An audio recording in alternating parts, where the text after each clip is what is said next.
This program is brought to you by thepodcastfactory.com.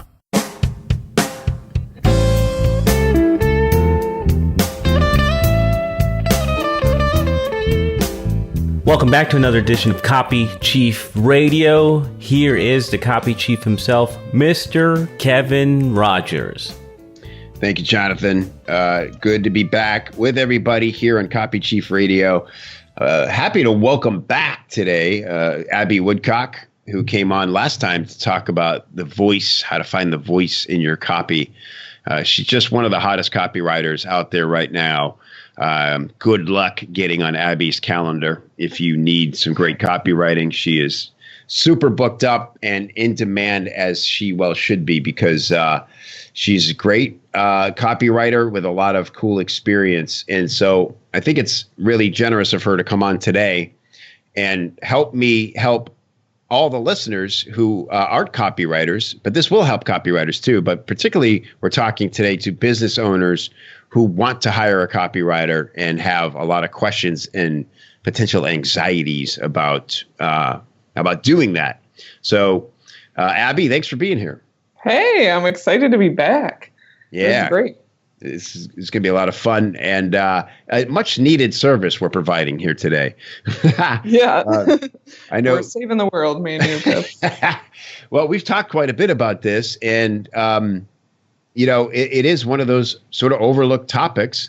And I like I said, this is going to help copywriters. If you're a copywriter, freelancer listening to this, I think this is really going to help you think about how you can make it easier for potential, clients to reach out to you, because you and I both know, Abby, from years of working with mostly entrepreneurs and some companies, what the anxieties are about reaching out to hire a copywriter. Yeah, it's, anytime that we work with customers, knowing what their mindset is when they're going into it always helps, with the conversation up front. Yeah, and it's interesting in this context because it's both transactional anxieties, like just not knowing what it costs and those sort of things, but it's also very personal, right? Yes. Because as we talked about in your previous episode, voice is a big thing. When I survey people about why they're apprehensive about hiring copywriters, those are the two biggies. It's like price. Either I think I can't afford it, or I just don't know what it costs, and I don't want to be embarrassed if I hear a number that's like shocks me, sticker shock. And then voice, I just don't believe that anybody could nail my voice. So those are two big ones. But let's start with the question of, like, how does somebody know when they're ready to hire a copywriter, Abby? Well, I think it comes down to the way I evaluate clients when I'm talking to them, if they're ready for a copywriter or not, is I think we've had conversations about this too, about copywriters are not going to come in and tell you what kind of product to make, or, they can work with the offer and that kind of thing. But I've had clients call and say, oh, I've got this vague idea of something that I might want to do. So write me a really great sales page, and then I'll build the product around what you say. So I always only take on clients that have, a really solid idea. The product doesn't have to be completed per se, but a really solid idea of what the product's going to be. Go ahead. That's a big one, because I call those lottery ticket clients, right? And they think that okay, they've heard from other people, everything changed when I hired a good copywriter, right? And so they go, oh, that's the missing element. I've been not making money because I just haven't hired a copywriter yet. And like you said, they don't think, oh, let me create the most amazing product that I know people need. They think, oh, I'll just get a copywriter to do their wizardry and then money will pour in. Yeah. And it's just not going to happen that way. So, that's if that's where you're at, you just don't even bother thinking about reaching out to a copywriter or investing in copy, because it can't save a bad offer or an offer that's just a mismatch for the list, for the traffic. Like our friend Brian Kurtz says, I like his breakdown. He does 40-40-20, and it's 40% list, 40% offer, 20% copy. And you think that would challenge my ego as a copywriter, but it's actually just the opposite, because he's right. And I think that 20% is so critical. Like you could accidentally sell with bad copy, but what the copy will do is just really take it to the next level. It is life-changing when you've got that 80% correct, because that's what matters most. Because what copy can't do is save a bad offer that's going to the wrong list. There's just nothing copy can do for you at that point. Yeah, and I think we both had calls with people that have, terrible lists, or they have this haphazard plan for building a list while selling, and it just, without the foundation of a great product and a great list, the copy is just not. It's such a great boost when you get that right. It just really can take it to the next level, but it can't create those things if they don't already exist.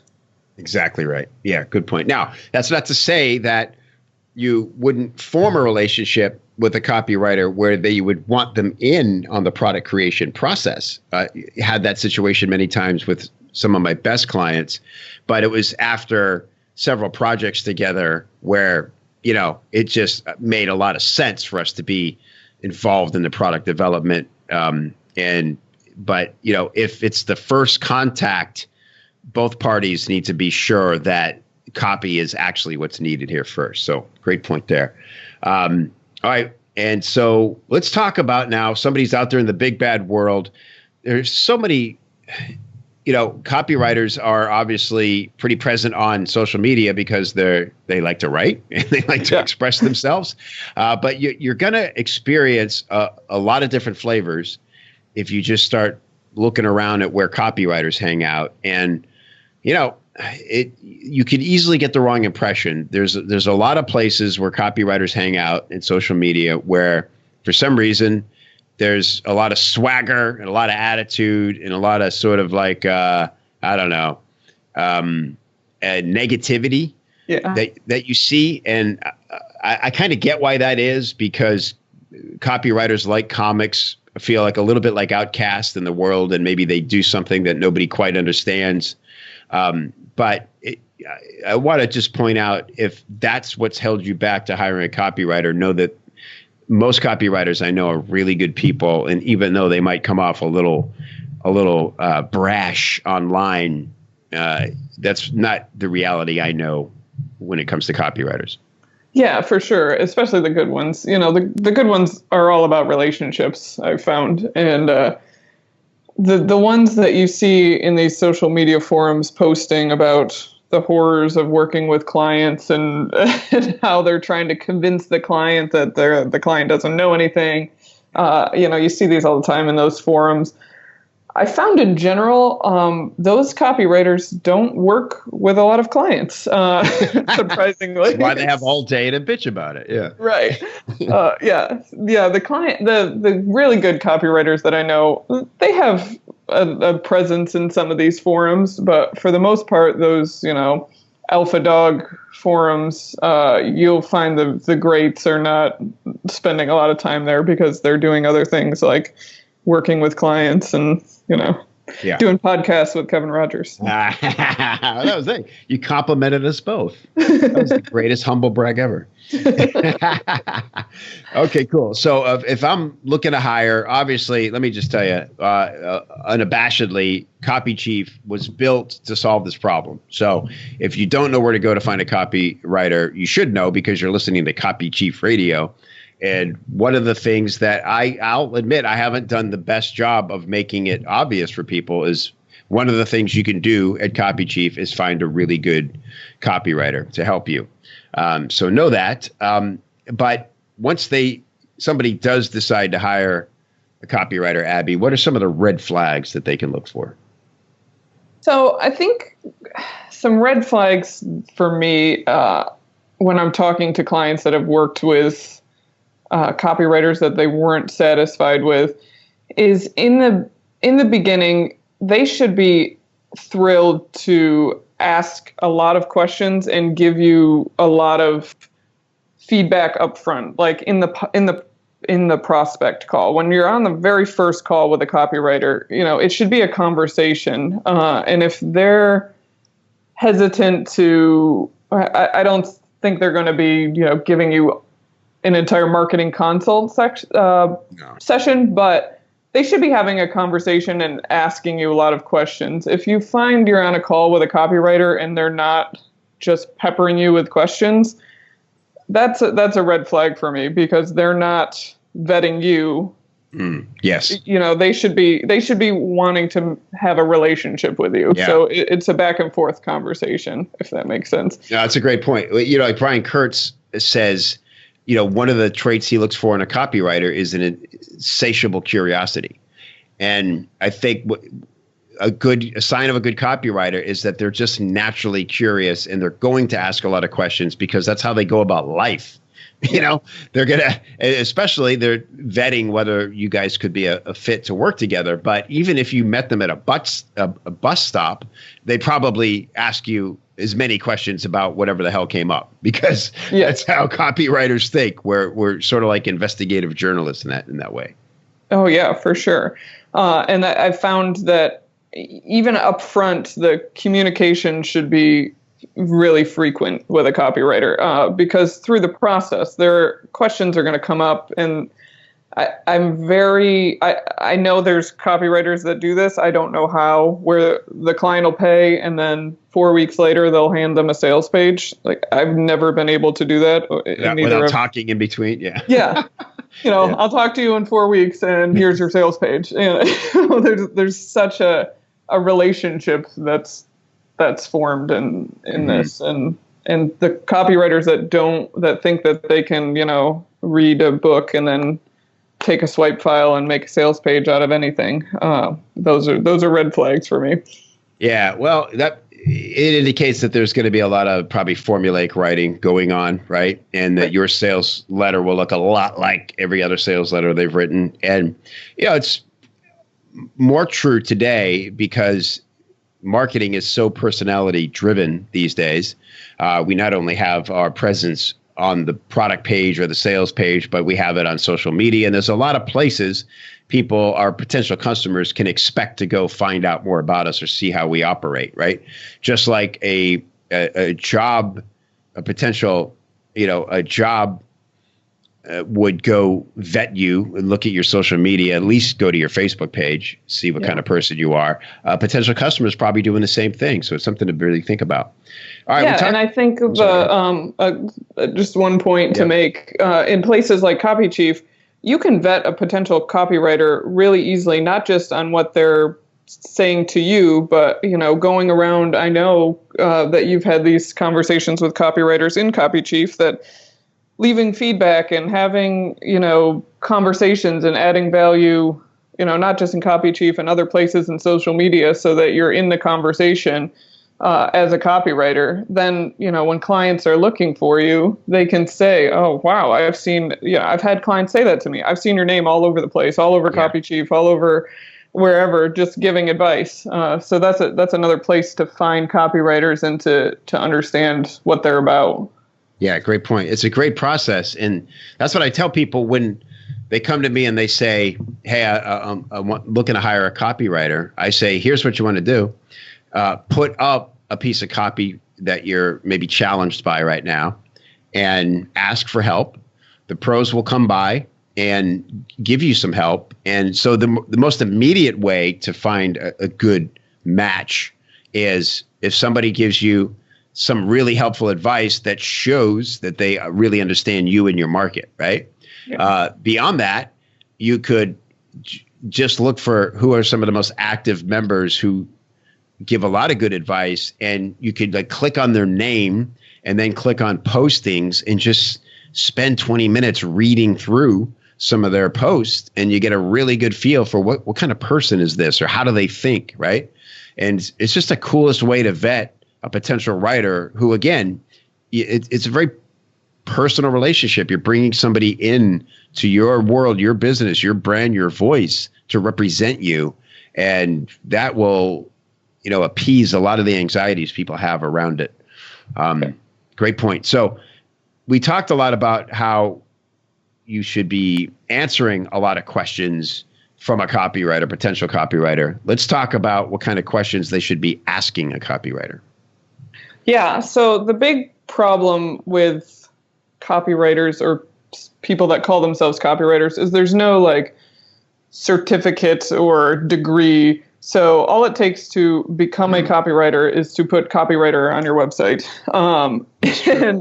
So asking questions up front about, their experience, who they've worked with, especially if you have a niche like something like health, where you want somebody that has experience in writing for health copywriters.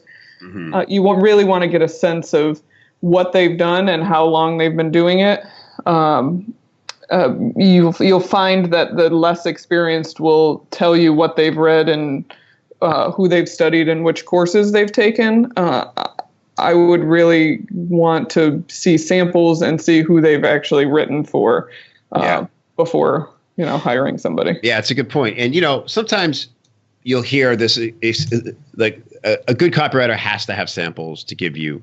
And that's not to say that you may be in a situation where I say this all the time, they have more talent than experience right now. But they're very passionate. And sometimes, depending on the circumstances, it's perfectly fine to sort of roll the dice with somebody. Because one of the hardest things about coming up as a copywriter is that the only way to get samples is for somebody to hire you and actually implement what you write and hopefully get great results, right? So it's this catch-22 of how do I get samples with results if nobody will hire me because they don't have samples. So don't be afraid. Again, it's a relationship. Talk to people, vet people. If you're budget challenged, then it's going to be hard for you to go out and hire somebody with a ton of experience. You're going to have to wait on their calendar to get them on your job. You may be again. It sounds like a commercial for Copy Chief, but what the hell it is? It's called Copy Chief Radio. But that's the cool thing about being inside what we call the family there at Copy Chief is that we're all very transparent about where we are in our careers. And you could say like, okay, I know this guy, Mike, is just coming out of the gates in his freelance career, but man, his stuff is smart and really like the way he writes. Let me hop on the phone with him for 15 minutes and see if we can do something together. Right. Yeah. And it's a great opportunity for both parties. And so, but beyond that, and I've had a lot of clients, even late into my career where I was very established and had a good reputation, and even they would come to me on referral from other good clients. Sometimes they want to just blindly trust you, and that's fine and usually safe enough if the referral is good. But I always appreciate when they say, hey, could I talk to a few of your clients? I just want to really understand what you're like to work with and all that stuff. And I'm happy to give those numbers out. Yeah, absolutely. And I'm a big fan of test projects too. Not going in to do an entire sales funnel but to, start out with a couple emails or start out with editing. That's a huge test project I do a lot, where they have a sales page and I'll give them feedback on a sales page that they have. That's a good way to kind of start the relationship. It's low stakes for everybody. And if we finish the project and say, this wasn't a great fit, we can do that.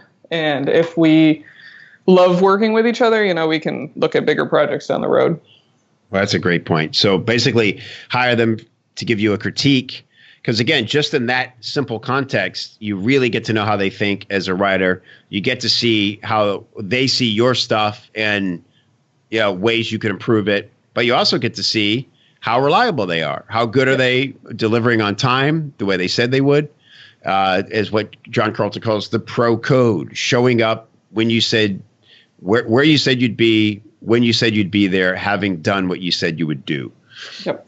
That's a great test for that.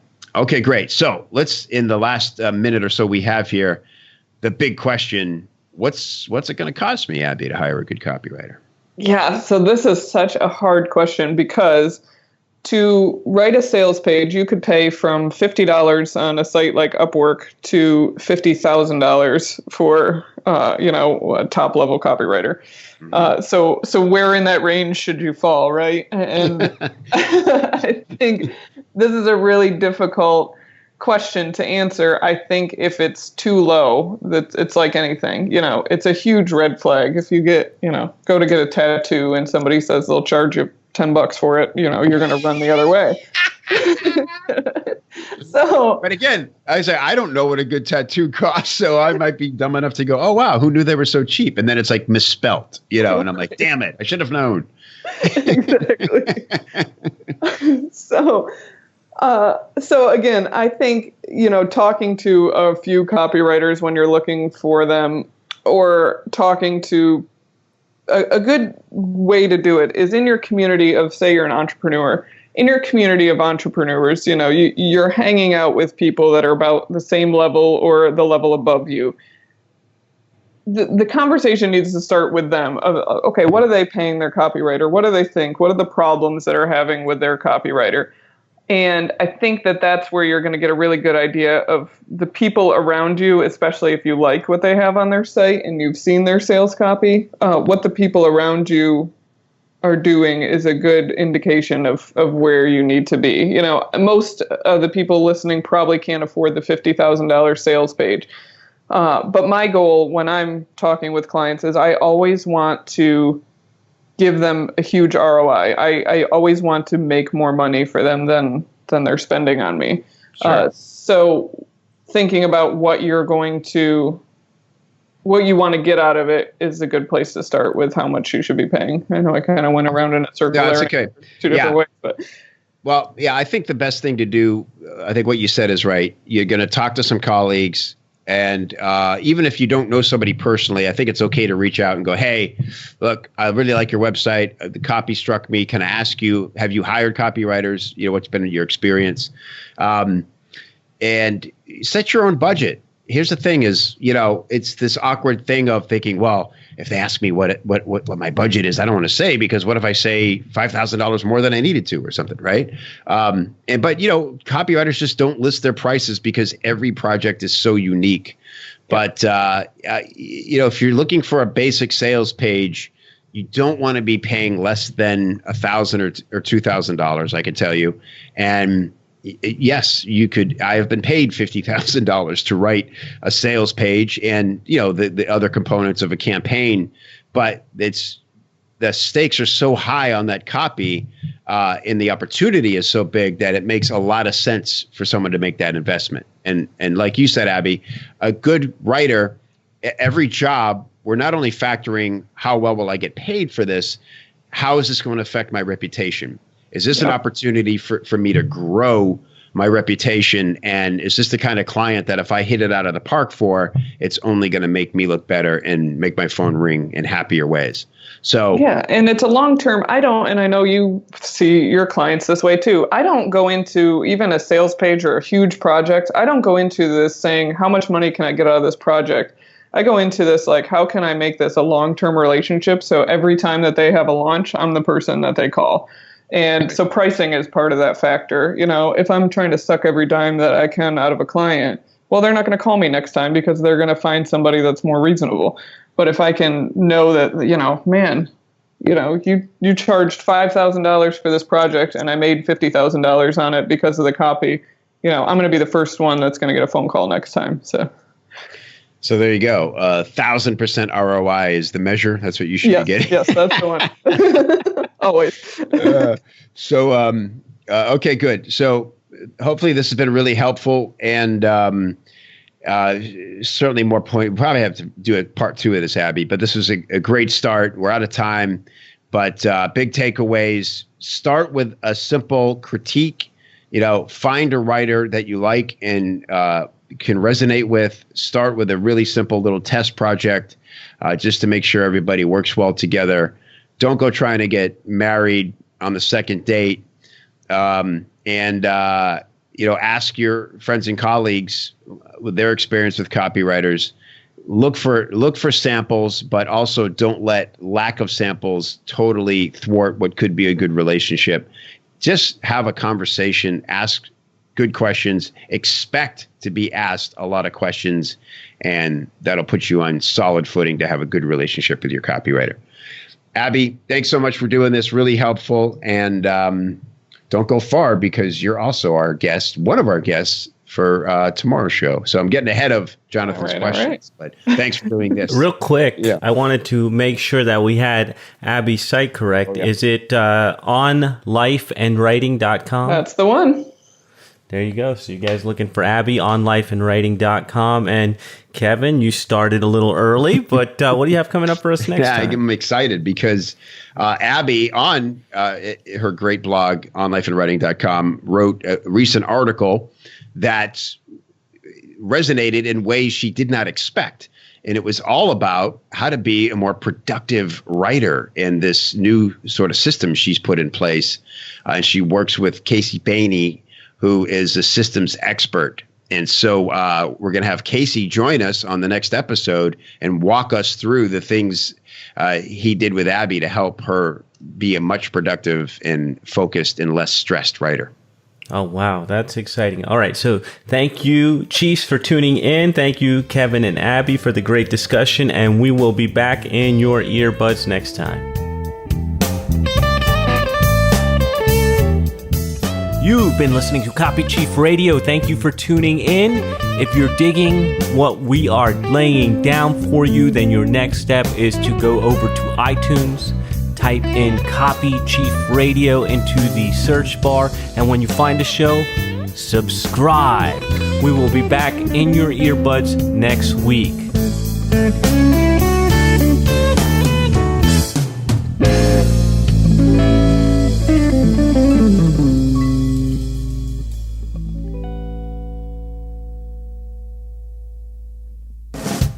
This is the podcastfactory.com.